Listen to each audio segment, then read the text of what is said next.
देश के समस्त एनआईओ डीएलएड डिग्री धारकों का स्वागत है आपके अपने YouTube channel MK teaching point में। सुप्रीम कोर्ट फैसले के बाद उत्पन्न हुई स्थितियों पर लगातार हम आपको महत्वपूर्ण चीज़ें इंगित करा रहे हैं। जो भी आपकी जिज्ञासाएं हैं उन पर लगातार विचार करें। लेकिन साथियों, ये वीडियो बहुत ही महत्वपूर्ण रहने वाला है। हम बात करेंगे इसमें एनसीटी के मान्यता पत्र की, उसके बाद बात करेंगे रिव्यू पिटीशन की और बहुत सारी महत्वपूर्ण जानकारियाँ इस वीडियो के माध्यम से हम आपको अवगत कराएंगे। तो निवेदन करेंगे वीडियो को बिना स्किप किए हुए अंत तक देखें और सभी साथियों को भी शेयर करें। चलिए साथियों, सर्वप्रथम बात करते हैं। कल जो आप सभी को अवगत कराया था कि शिक्षा मंत्री के माध्यम से लेटर ये जारी किया गया है, जिसमें एनसीटी के जो 22 सितंबर 2017 के मान्यता पत्र को राजपत्र में प्रकाशन होने के कारण ना होने के कारण जो है देश के समस्त 14 लाख एनआईएस डीएलएड अभ्यर्थियों को राज्य सरकारों द्वारा राजकीय प्राथमिक शिक्षक भर्ती में सम्मिलित नहीं किया जा रहा है। तो इसलिए यहाँ पर स्पष्ट किया गया है और जो है कहीं ना कहीं रिक्वेस्ट की गई है कि 22 सितंबर 2017 के मान्यता पत्र को जो है कहीं ना कहीं स्पष्ट रूप से राजपत्र में प्रकाशन करने के कारण लंबित है और ये इस पर स्पष्ट रूप से इसको प्रकाशित किया जाए। ये कहीं ना कहीं डॉक्टर रमेश पोखरियाल निशंक जो पूर्व शिक्षा मंत्री जी हैं उन्होंने स्पष्ट रूप से मांग की है। तो कहीं ना कहीं इसके मांग करने का वजह क्या है, ये साथियों जानते हैं। ये आप सभी का 22 सितंबर 2017 का मान्यता आदेश है। साथियों, इस पर बात करें तो लिखा गया है कि डीएलएड के लिए राष्ट्रीय मुक्त विश्वविद्यालय शिक्षा संस्थान एनआईएस नोएडा के परियोजना प्रस्ताव को मान्यता का मामला सेवारत अप्रशिक्षित शिक्षकों के प्रशिक्षण के एमएचआरडी के स्वयं पोर्टल के माध्यम से ओडीएल कार्यक्रम पर एनआरसी और एनआरसी द्वारा विचार किया था। बात कर लें एनसीटी के मानव संसाधन विकास मंत्रालय से उसके पत्र संख्या के माध्यम से एनसीटी अधिनियम जो 1993 की धारा 29 के तहत निर्देश जो है प्राप्त हुए हैं। यानी देख सकते हैं यहाँ पर सीधे तौर पर मानव संसाधन विकास मंत्रालय के माध्यम से एनसीटी ने ये कहीं ना कहीं चीज़ें इंगित कराई थी और लिखा गया कि ओडीएल के माध्यम से डिप्लोमा इन एलिमेंट्री एजुकेशन कार्यक्रम की मान्यता के लिए परियोजना प्रस्ताव मुक्त विश्वविद्यालय शिक्षा संस्थान एनआईएस द्वारा एनसीटी मुख्यालय को प्रस्तुत किया गया है। प्रस्ताव ऑनलाइन डीएलएड आयोजित करने का है। देश में सरकारी सहायता प्राप्त और गैर सरकारी सहायता प्राप्त निजी स्कूलों में कार्यरत प्रारंभिक स्तर के सेवारत अप्रशिक्षित शिक्षकों के लिए मानव संसाधन विकास मंत्रालय ने स्वयं पोर्टल के माध्यम से कार्यक्रम जो है स्पष्ट रूप से घोषित किया है कि इस पोर्टल के माध्यम से ये कहीं ना कहीं जो कराया जाएगा कोर्स। लेकिन साथियों, यहाँ पर बात करें तो यहाँ पर एमएचआरडी का भी यहाँ पर स्थिति दिख रही है, एनसीटी भी दिख रहा है। तो कहीं ना कहीं साथियों यहाँ पर कुछ तो अस्पष्टता जरूर है, जिसके कारण कहीं ना कहीं हमारे साथियों को बाहर किया गया। इसमें और आगे बढ़ेंगे तो स्पष्ट किया गया है कि 19/9/2017 के आदेश द्वारा गठित यानी एनसीटी द्वारा दिनांक 19/9/2017 द्वारा गठित एक विशेष समिति द्वारा विचार किया गया है। यानी विशेषज्ञ समिति ने विचार किया, समिति ने परियोजना पर विचार किया, पाया कि एनआईएस कार्यक्रम संचालित करने के लिए पर्याप्त रूप से तैयार और इससे प्रस्तावित पाठ्यक्रम डीएलएड की आवश्यकता को पूरा करना है। ओडीएल एनसीटी का जो कार्यक्रम है डीएलएड की जो है कहीं ना कहीं स्पष्ट कर दिया गया है कि आवश्यकता को पूरा करेगा। जबकि एनसीटी अधिनियम 1993 की धारा 29 के तहत मानव संसाधन विकास मंत्रालय के उपयुक्त निर्देशों के मद्देनजर विशेष समिति की सिफारिश पर विचार करने के बाद एनसीटी के अध्यक्ष ने एनसीटी के खंड 12 के तहत अपनी शक्तियों का प्रयोग करते हुए जो है मान्यता मानदंड और प्रक्रिया नियम 2014 एनसीटी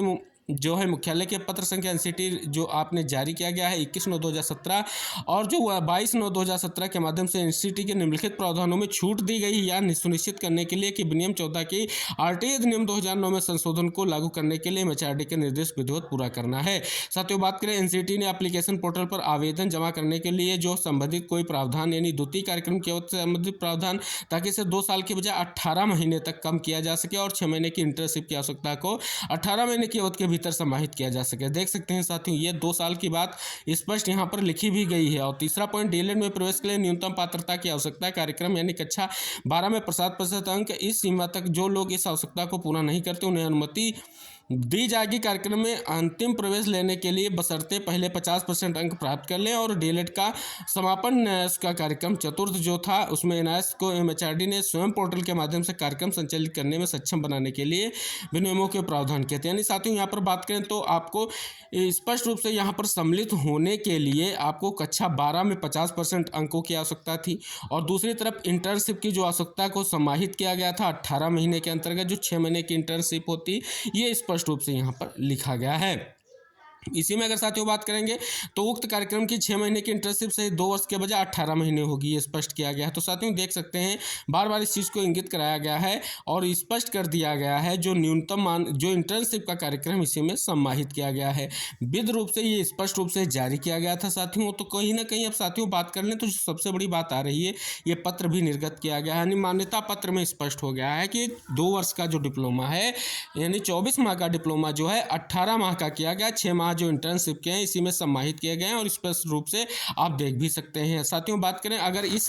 कहीं ना कहीं इसकी व्याख्या क्यों नहीं की गई, जैसे जो आपका मान्यता पत्र है अगर सुप्रीम कोर्ट में आदेश आया है तो इस मान्यता पत्र की आखिर व्याख्या क्यों नहीं की गई है और इसके बारे में आखिर जो है जजमेंट में क्यों नहीं, ये सबसे बड़ा सवाल सामने निकल कर आ रहा है।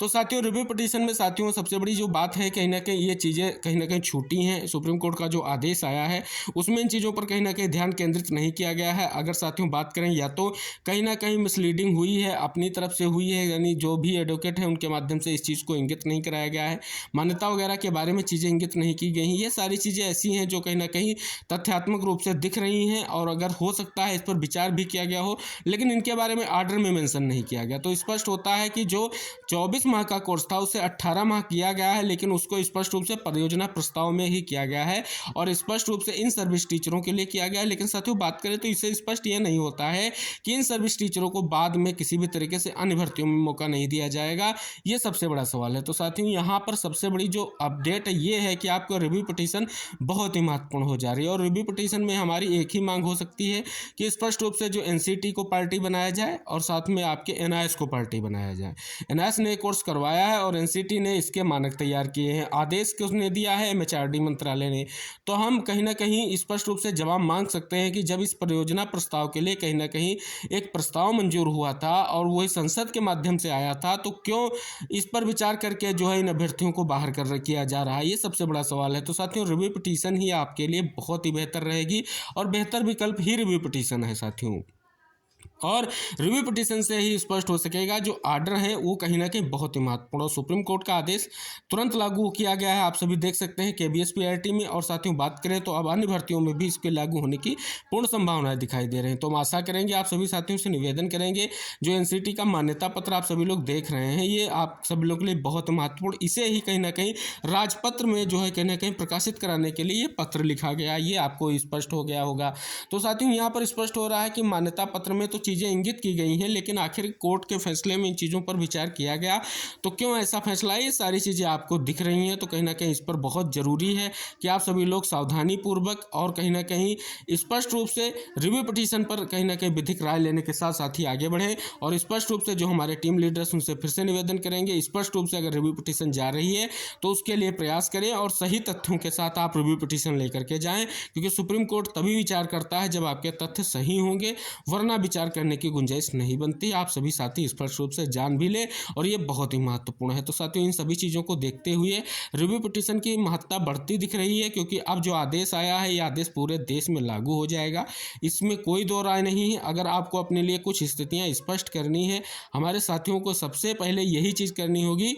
कि रिव्यू पिटीशन की तरफ ध्यान आकर्षित करें और समस्त साथी एकजुट होकर के कहीं ना कहीं जितनी भी हमारी शीर्ष क्रम की टीमें हैं, चाहे वो पटना से जुड़ी हुई हों, चाहे आपके उत्तराखंड के हों, वो सभी से मेरा निवेदन है कृपया एक बार इस चीज़ को देखें और सभी लोग साथ में आकर के रिव्यू पिटीशन करें और अपनी बातों को रखें, क्योंकि यहाँ पर चयनित शिक्षकों के भविष्य का सवाल भी यहाँ पर स्पष्ट हो रहा है। क्योंकि चयनित शिक्षक बहुत ही महत्वपूर्ण चीज़ है, क्योंकि चयनित शिक्षकों को स्पष्टीकरण मिलना बहुत जरूरी है, वरना उनके चयन पर जो है कहीं ना कहीं संशय की स्थिति बन चुकी है। तो साथियों निवेदन रहेगा, अगर आपको जल्द से जल्द इन चीज़ों से निस्तारित कराना है तो रिव्यू पिटीशन की तरफ आप सभी लोग रुख जरूर करें और एक महत्वपूर्ण एडवोकेट पैनल के साथ जाएं और उनको स्पष्ट रूप से अवगत कराएं और उनसे एक बार विधिक राय पूर्ण तरह तरीके से ली जाए कि रिव्यू पिटीशन के आधार क्या क्या हो सकते हैं। तो निवेदन है ये सारी चीज़ें आप सभी साथी वीडियो को अंत तक देखते हुए सभी को शेयर करेंगे और स्पेशली आप सभी साथी इस चैनल को सब्सक्राइब कर लें। जो भी आपकी जिज्ञासाएं हैं या जो भी महत्वपूर्ण खबर है आपके डीएलएड एनआईएस से संबंधित तो आपको वीडियो के माध्यम से लगातार